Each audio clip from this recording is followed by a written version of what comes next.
뉴스 정면 승부 2부. 오늘 화요일이죠. 민주당은 비상중 코너 마련하고 있는데요. 자, 함께해 주실 분 제가 소개해 드리겠습니다. 여러분도 너무나 잘 아시는 분인데요. 청와대 국민소통 수석을 지내셨죠. 박수현 전 더불어민주당 의원 전화 연결하겠습니다. 박수석님 안녕하세요.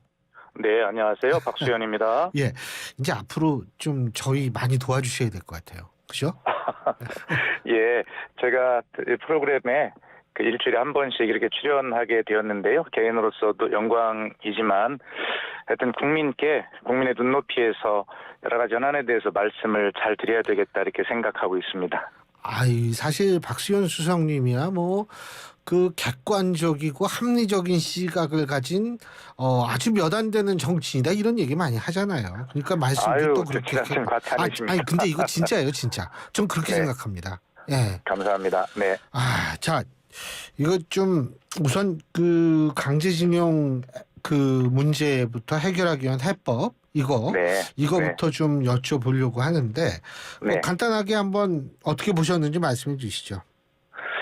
글쎄 이게 제가 이제 지금은 지역에서 일반 국민들을 주로 쭉 만나는 지역 활동을 하고 있지 않습니까? 그래서 제 의견보다도 충청도시잖아요, 그죠? 네, 그렇습니다. 근데 일반 국민들의 의견을 보면 10중 8구입니다. 거의 모든 국민들이 이해가 안 간다라고 말씀하고 계시고요. 굉장히 좀 화가 많이 나신 그런 입장입니다. 특히 한일 문제에 있어서는 우리 국민들께서 굉장히 민감하게 생각하고 계신 것이고요.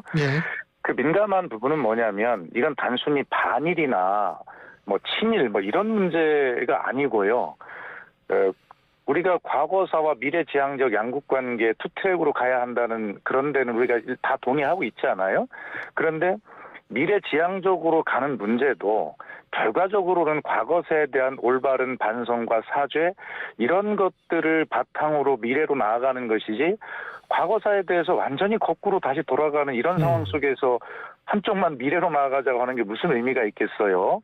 그래서 이건 반일이든 친일이든 이런 문제가 아니라 정말 인류 보편 타당한 가치로 볼 때 우리가 받았던 그런 고통에 대해서 사죄하지 아니하고 다시 무슨 독도는 일본 땅이라든가 이런 어처구니 없는 주장들을 계속 하는 와중에 다시 우리만 이렇게 한다는 것에 대해 도저히 납득이 안 된다는 게 국민들의 그 대다수 말씀이세요. 근데 이제 일각에서는 이런 얘기를 하더라고요. 이게 뭐냐면 첫째, 일본에 대한 비난 수위를 굉장히 높이는데 그 높이는 것까지는 하는데 그 다음에 구체적인 결과는 도출하지 못하고 시간만 질질 끄는 것과 지금처럼 뭔가를 일단은 하여간 논란이 되는 만 던져놓고 결과를 도출하려고 노력해서 결과가 만일 나오게 된다면 어떤 게 더 나을까 이런 얘기를 하시는 분도 있기는 있더라고요. 예. 아니 그러니까 지금 앵커께서 말씀하신 말씀 동의하고요. 그러나 그것은 이게 손뼉이 이렇게 마주쳐야 소리가 나는 것인데요. 손이. 그런데 우리만 일방적으로 이렇게 다가가는 이 노력이 예를 들어서 우리 일방적인 어떤 결론이 나온다면 그것이 또 하나의 역사가 되고 그것은 돌이킬 수 없는 또 과거가 되는 것 아니겠어요? 예, 그런 측면에서 보면 서로 조금씩 나아가는 이런 모습을 보여야 되는데 이번에 어떤 강제동원 제3자 대상 이 문제는요. 결과적으로 일본이 주장했던 이런 문제들 그런 논리들을 그대로 수용한 그래서 이제 민주당에서는 이것이 굴종 외교를 넘어선 일방적 항복선언이고 투항 외교다 이렇게까지 지금 강하게 지금 비판을 하고 있는데요. 결과적으로 국제관계라고 하는 것은 양국의 어떤 공통된 노력 또 진실한 노력 이런 것들이 바탕이 돼야 되는데 지금은 그렇다고 보지 않는 것입니다. 근데 미국의 어떤 그런 입장에는 미국과의 관계 때문에 고육지책으로 이렇게 했다 이렇게는 볼 수 없을까요? 어떻게 보세요? 아무리 북한의 핵과 미사일 위협이 있어서 경제도 좀 있고 그래서 고육지책이라 하더라도 아무리 급해도 바느질을 하는데 이 실을 바늘 허리에 매서 바느질을 할 수는 없는 노릇 아닙니까? 그래서 아무리 국제의 어떤 환경이나 한반도를 둘러싼 환경들의 어떤 그 필요성이 있다 하더라도 그렇게 그냥 과거를 그냥 덮어놓고 그냥 앞으로만 가자라고 하는 식 이런 것이 결과적으로는 앞으로 갈 수도 없어요. 그래서 이 문제에 대해서는 좀 그 정부가 지금 뭐 상황이 어떤지 모두 정확히는 모르겠습니다만 이 문제에 대해서 너무 일방적인 어떤 결단, 양보를 했다라는 것이고 일본 내에서도 지금 한국 정부가 통 크게 양보했다라고 하는 그런 평가가 나오는 것 아니겠습니까? 그러면서도 일본은 무엇을 양보했습니까? 어떤 과거사 문제나 이런 거에 대해서 지금 일본의 진정 어린 사과, 사죄 이런 것들에 대해서 한마디도 없이 그냥 뭐 98년에 있었던 김대중 오부치 선언을 계승한다라고 하는 이 간접 화법으로 지금 빠져나가는 것 아니겠습니까? 예. 예, 그런 진정 어린 그 사과와 사죄 이런 것들이 없는 상황에서 미래로 나아간다는 것은 그것은 저는 불가능하다고 생각합니다. 알겠습니다. 자, 정치 현안 좀 여쭤보겠습니다. 요새 민주당은 특검법 발의 중이에요, 정말. 예? 네, 그렇습니다. 50억 클럽 특검법 그리고 김건희 여사 특검법 뭐 계속 특검을 들고 나오는데 지금 네. 조금 논란이 되고 있는 게 이제 대통령이 소속되지 않은 국회 교섭단체가 2명의 특별검사를 추천하고 대통령이 그중 1명을 임명한다. 뭐 이건데 네. 어떻게 보세요, 이거? 그러니까 원래 특검이라는 것은요, 검찰이 열심히 수사를 했는데 그 수사가 좀 미진하다라고 할 때 특검을 하는 것이 일반적인 순서잖아요. 예, 예. 그런데 지금 말씀하시는 그 50억 클럽이나 그다음에 김건희 여사에 관한 문제 검찰이 수사했나요? 전혀 그렇지 않지 않습니까? 그러니까 검찰이 수사가 이루어지지 않은 상황 속에서의 특검은 곽상도 전 의원에 대해서는 뭐 이 재판도 받았잖아요. 무죄가 나와서 지금 논란이 되고 있어서. 그런데 나머지를 안 하고 예. 있지 않습니까? 예, 예. 그리고 그 곽상도 의원의 문제에 대해서도 지금 국민의힘에서 주호영 원내대표가 뭐라고 했습니까? 새로 기소된 사건을 새롭게 수사할 수 없다라고 면죄부를 지금 주고 나오고 있잖아요. 자, 이렇게 검찰 수사가 이 2건에 대해서 전혀 사실상 없다라고 보는 상황에서 그리고 수사할 의지도 없어 보이는 상황 속에서 발의된 특검이거든요. 그렇기 때문에 일상적인 특검의 어떤 원칙을 적용할 수 없는 것이죠. 그렇기 때문에 대통령이 소속된 정당에서 추천한 특검, 더구나 대통령의 배우자에 관련한 특검 아닙니까? 예. 그것을 뭐 표현이 어떨지 모르겠습니다만은 고양이에게 생선을 맡길 수는 없는 노릇이죠. 검찰이 전혀 수사를 하지 않았고 그다음에 대통령의 배우자가 문제가 포함된 특검 이 문제는 결과적으로 야당이 이 추천한 특검 후보를 중심으로 수사를 할 수밖에 없는 것입니다. 그건 예. 당연한 것이라고 생각을 해요. 그 제가 어제도 민주당 다른 의원분한테도 한번 여쭤봤는데 제가 구체적인 답을 못 들었는데 지금 네. 박수현 수석께서 고양이한테 생선을 맡길 수 없다 이런 말씀하셨죠. 근데 네, 그렇습니다. 민주당도 고양이일 가능성은 없어요. 제가 왜 이 말씀을 드리냐면 네. 이게 50억 클럽이든 뭐든 간에 김건희 여사 특검은 좀 다르지만 50억 클럽 특검 같은 경우에 이게 결국은 대장동과 관련돼서 나온 얘기 아닙니까? 뭐 그 화천대유인가 뭐 있지 않습니까? 그 거기와 연관돼서 나온 건데 지금 이재명 대표는 바로 그런 대장동 관련 의혹으로 지금 이 구속영장도 청구가 된 바가 있고요. 그렇기 때문에 이게 본인과 관련된 사안을 수사하는 특검을 민주당 당대표가 관련된 있는 사안인데 민주당이 추천한다? 예를 들면 BBK 특검? 그건 야당이 해야죠. 과거 이명박 정권 때요. 그리고 드루킹 특검? 그것도 야당이 추천을 해야죠. 그런데 이번은 그래도 되는지 이게 조금 그래요. 자, 그런데요. 예. 특검법을 발의하면서 이제 서로 협의도 하고 합의한 특검법이 나오지 않겠어요? 예. 그런 특검의 이 수사 범위를, 조사 범위를 어디까지 할 것이냐를 합의하면 될 일이고요. 예. 이재명 대표에게 제기된 어떤 의혹이나 혐의, 이거와 별개로요. 지금 50억 클럽이라고 하는 소위 검찰 출신 인사들에 대한 혐의는 전혀 수사가 되지 않고 있기 때문에 그 부분에 한해서 한다면 그것만 따로 띄어서 민주당의 수사를 할 수 있다. 한다면 그와 지금 말씀하신 이재명 대표에게 제기된 의혹이나 혐의와 전혀 관련이 없는 별개의 문제죠. 네, 그렇기 때문에 민주당이 고양이가 될 수 없는 노릇입니다. 아하. 알겠습니다. 더군다나 아까도 잠깐 뉴스 인앤아웃에서 그 얘기를 했는데 정의당이 과거에는 김건희 여사 특검법이 좀 소극적이었다가 이제 특검을 한다 이렇게 나오는 것 같아요. 이거 어떻게 정의당의 보세요? 입장도요. 네. 원래 이제 뭐 공소시효 등 이런 게 고려하면 아마 제가 알기로는 2월 말이나 이때 정도까지 검찰이 수사 의지를 보여줄 시간이 가능하다라고 봤던 것이고요. 예. 그때까지 검찰이 수사를 안 한다면 특검으로 갈 수밖에 없다라고 하는 입장을 가지고 있었을 거예요. 그런데 지금 정의당 입장에서도 보면 검찰이 전혀 김건희 여사에 대해서 수사를 할 움직임을 보이지 않고 있기 때문에 이것은 결과적으로 특검을 할 수밖에 없는 그런 문제이지 정의당도 애초에 김건희 여사의 문제에 대한 특검 자체를 반대하는 것이 아니었습니다. 그렇기 때문에 이건 스스로 검찰이 김건희 여사의 문제에 대해서 수사를 할 의지도 없고 하지 않았기 때문에 특검으로 정의당까지 합류해서 갈 수밖에 없는 자승자박이고 자업자득인 문제가 된 것입니다. 예. 그리고 민주당에서는 정순신 변호사 아들 학폭 문제 TF도 구성하는 모양이에요. 그죠?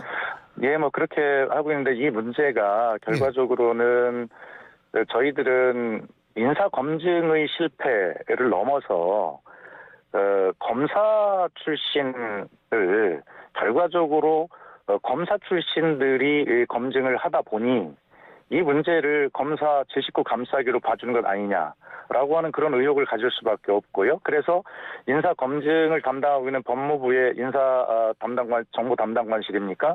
거기에서 몰랐다라고 단순히 하는 것으로 넘어가는 것은 본질이 아닐 수 있다라고 생각을 하는 것이죠. 그래서 알면서도 검사 출신들이 검사 출신을 서로 제 식구 봐주게 하면서 이 중대한 문제를 의도적으로 빠뜨린 것 아니냐라는 합리적 의심을 가지고 있기 때문에 한번 들여다봐야 되겠다는 것이죠. 예. 아니 사실 이 학폭 문제는 온 국민이 분노할 수 있는 이 문제거든요.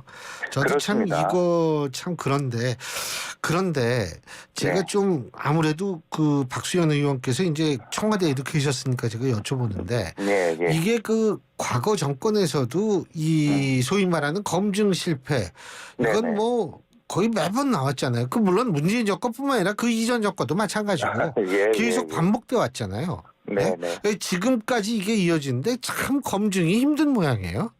그러니까 이제 질문서를 공직 후보자에게 주지 않습니까? 그 질문 저도 했습니다만 수백 가지를 묻는데 거기에서 답하지 않는다면 사실은 검증에 구멍이 날 수밖에 없어요. 그러나 정순신 씨의 아들의 학폭 문제는 그냥 단순하게 인터넷 검색만 해봐도 그건 기본으로 검증팀에서 기본으로 하는 것 아닙니까? 그 문제가 다 나오는 문제인데 왜 그런 것들이 본인이 얘기를 하지 않았다고 해서 알 수가 없었다라는 논리가 성립이 안 된다는 거예요. 너무나 알려져 있는 검색만 해보면 알 수 있는 기초 사실이기 때문에 그래서 저희가 이제 합리적인 의심을 좀 가지고 있는 것이고 들여다봐야 되겠다는 것입니다. 그리고 단순하게 그런 어떤 문제뿐만이 아니라 지금 아까 사회자께서 말씀하신 대로 이 학폭 문제는 좀 더 우리가 이런 교훈을 통해서 좀 더 근본적으로 좀 뿌리 뽑는 그런 어떤 문제로까지 좀 봐야 될 문제 아니겠냐라는 뜻도 포함이 돼 있다고 생각을 합니다. 네. 뭐 일각에서는 가해자의 인권도 생각해야 된다 이런 얘기를 하는 모양인데 사실 피해자 같은 경우에는 평생 트라우마에 시달리고 사실 이 정순신 변호사의 아들의 학폭 피해를 당한 그 학생도 상당한 대학을 뭐 몇 번 떨어지는 상당히 어려움을 겪었다라는 보도를 제가 얼핏 본 것 같은데. 근데 뭐 하여간 이 부분은 정말 잘 좀 요번에 철저하게 가해자의 인권만 얘기할 게 아니라 피해자의 인권을 보다 더 보듬을 수 있는 방향으로 좀 개선이 됐으면 좋겠는데 근데요 일각에서는 민주당에서 막 이 특검도 막 얘기하고 막 뭐 이렇게 하니까 이게 결국 지금 내부에 너무 복잡하니까 이거를 좀 강경 대응을 통해 가지고 좀 이렇게 왜 고전적인 거 있지 않습니까? 당 내분을 좀 이렇게 보이지 않게 만들려고 하는 거 아니냐 이런 분석도 있는데 어떻게 보세요? 그러면 거꾸로 질문을 해보면 예. 제1야당 대표에게 구속영장이 청구되고 예. 뭐 방탄국회니 뭐 이런 싸움들이 지금 이루어지고 있는데 예. 예. 이것보다 큰 문제, 크게 보이는 문제는 있을 수 없잖아요, 현재로. 그런데 네. 그보다 작은 문제들, 작은 문제는 아니겠습니다만 그런 다른 이슈들로 이 제1야당 대표에 관한 사법처리 문제가 덮어질 리가 있나요? 근데 제가 이런 문제들이 민주당에서 특검을 추진하고 이런다고 해서 이재명 대표에 대한 구속영장 청구가 없어지나요? 그런 건 아니라고 생각을 하거든요. 예. 그렇기 때문에 지금 사회자께서 전해주신 일각의 그런 이야기야말로 결과적으로 그런 문제들을 또 물타기 하기 위해서 아하. 하는 발언에 불과하다고 저는 생각을 하고요. 예.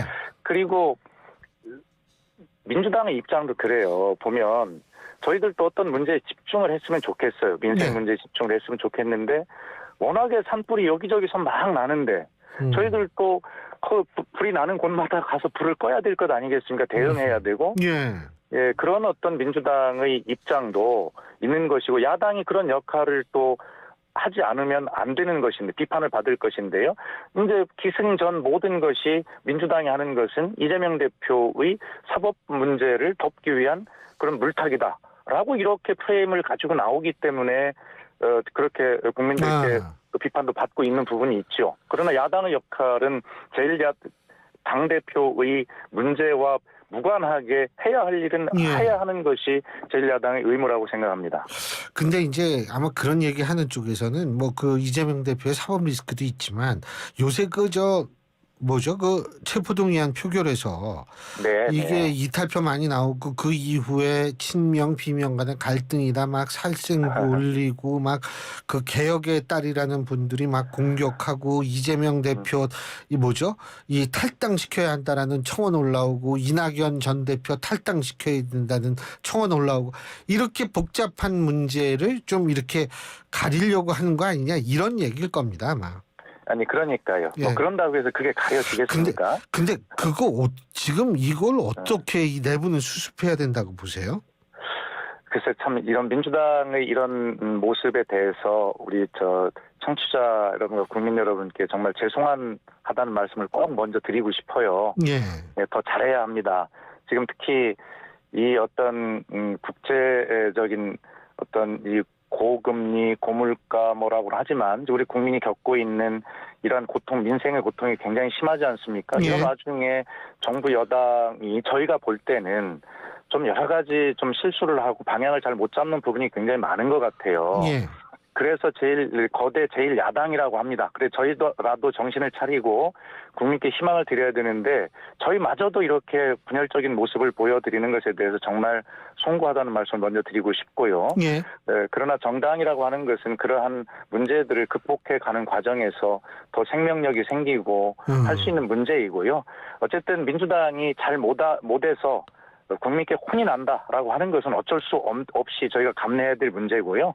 하여튼 국민께 혼이 나면서도 정신을 더 차리도록 노력을 해야 되겠다는 생각이고요. 예. 하여튼 민주당뿐만이 아니라 국민의힘 전당대회를 하고 있습니다만 뭐 민주당 못지않게 지금 그쪽도 분열 모습을 보이고 있는 것에 대해서 흥미진진하죠. 예, 저희가 3부에서 이제 또 그 얘기할 겁니다. 예, 네, 그래서 아주 그런 부분에 대해서 어쨌든 민주당으로 죄송하게 생각을 합니다. 정치권이 국민한테 희망은 못 주는데 아주 흥미는 주고 있어요. 예. 죄송합니다. 네. 별 말씀을 다 하세요. 네. 근데요, 팬덤의 영향력이 상당히 민주당이 큰 것 같아요. 사실은. 근데 제가 이런 거 여쭤보기가 좀 굉장히 좀 죄송한데 왜냐하면 여기서 만일 어떤 대답을 하시느냐에 따라서 또 공격의 대상이 될 수도 있는 거 아니겠습니까? 어떻게 보십니까? 아니 이 팬덤은 저희가 기본적으로 19대 국회의원을 하고 20대, 21대는 국회에 진입하지 못하고 밖에서 이렇게 국민들 속에 있습니다만 전체적으로 국민의 눈높이가 그렇게 높은 게 아니거든요. 국민께서 바라시는 것은 그렇게 아주 고차원적인 것을 정치권에 바라시지 않아요. 예. 좀만 잘하면 되는데 왜 이렇게 정치권에서는 국민의 이런 눈높이를 모를까 하는 생각이 드는데요. 그 중에 하나가 정치의 극단적 양극화라고 하는 것에 대해서 예. 국민들께서 굉장히 우려하고 계세요. 예. 네, 그런 어떤 양극화, 극단적 양극화를 만들어내는 것이 바로 지금 사회자께서 질문하신 그런 어떤 양쪽 거대 정당 모두 다 이런 극심한 팬덤의 영향이 있는 것이고요. 제가 볼 때 결단코 22대 국회가 새로 구성이 된다면 정말 이런 팬덤의 어떤 부정적 어떤 효과들이 있거든요. 예. 물론 그것이 뭐 순기능도 있을 수 있습니다만 그런 것들을 극복하려고 하는 노력들, 그런 것을 과감하게 이야기하는 정치인들이 나와야 된다고 생각하고요. 예. 저도 그런 생각을 가지고 있어요. 국민 속에서 살아보니까요. 국민들께서 가장 지금 우려하시는 것이 그 부분이거든요. 예. 네, 하지만 저는 뭐 그런 부분 극복을 위해서 노력할 생각을 가지고 있습니다. 예. 아니 우리 박수성님 모신 김에 이것도 좀 여쭤봐야 될 것 같아요. 오늘 이거 다른 당 얘기입니다 이게. 근데 청와대에 계셨으니까 여쭤보는데 오늘 안철수 후보하고 황교안 후보가 이제 두 분이 만나가지고 이른바 대통령실에 있어서의 대선 경선 개입 의혹에 대한 입장을 밝혔습니다. 네. 자, 청와대에 계셨잖아요, 그죠? 네, 네. 이렇게 대통령실의 행정관이라는 분이 누구 특정 후보의 지지와 홍보 활동을 부탁하는 녹취가 나왔다는 게 이제 그쪽의 주장인데 만일 이 녹취가 사실이라고 가정을 한다면 우리는 모르니까 가정을 한다면 있을 수 있는 일이에요. 어떻게 보세요, 이거? 전혀 있어서도 안 되고요. 있을 수도 없는 일입니다. 아마 문재인 정부의 청와대라고 해서 다 100% 잘했다라고 하는 것은 아니고요. 예. 네, 다만 잘 하려고 노력을 해야 되는데 예. 하지 말아야 될 기본적인 것들이 있어요. 선이 있고. 그런데 이 대통령실이 어떤 당에 개입하고 쉽게 정당법 49조를 보면 자유로운 경선 방해죄라는 것도 규정이 돼 있는 것 아닙니까? 당무에 개입할 수 없는데 왜 이번 국민의힘의 전당대회 보면 소위 윤심 논란으로 시작한 것 아닙니까? 지금까지 윤심을 가지고 싸우고 있는 것인데 예. 그러면서 대통령실의 고위 관계자가 안철수 후보는 윤심이 아니다라고 하는 이런 정말 있을 수 없는 이런 말들을 막 서슴지 않고 하는 것을 보면서 저는 깜짝 놀랐습니다. 그래서 이게 도대체가 대통령실이 아무리 임기 초반이라고 하지만 몰라도 이렇게 모를까, 무모해도 이렇게 무모할까라는 생각을 하게 되는데요. 예. 결과적으로 2018년에 있었던 중요한 판결을 보면 박근혜 전 대통령이 공천에 개입했다는 이유로 유죄 판결을 받은 적도 있어요. 근데 그 공천은 공직 선거에 나갈 사람을 하는 과정이기 때문에 대통령이 개입하면 안 되는데 이건 당내 선거니까요. 아니요. 그런 어떤 입법의 취지는 다 비슷한 겁니다. 아까 제가 말씀드렸듯이 정당법 49조도 있고요. 그리고 헌법 제7조는 뭐라고 규정하고 있어요. 공무원 정치인의 정치 중립을 규정하고 있잖아요. 예. 당내든 다른 선거든 간에 이런 어떤 법을 입법해 놓은 취지는 다 저는 똑같다고 생각을 하거든요. 그래서 하여튼 이 문제는 대통령실이 좀 국민만을 위해서 봉사한다라고 하는 그런 생각을 좀 더 가지고 좀 공적인 어떤 마인드로 무장을 다시 한번 해야 된다고 저는 그렇게 좀 안타깝지만 그런 생각을 많이 가지고 있습니다. 알겠습니다. 또 여쭤볼 게 있는데 그거는 다음번에 또 여쭤볼게요. 오늘 말씀 여기까지 듣겠습니다. 고맙습니다. 예, 감사합니다. 네. 예, 지금까지 청와대 국민소통수석을 지내셨죠. 박수현 전 더불어민주당 의원과 함께했습니다.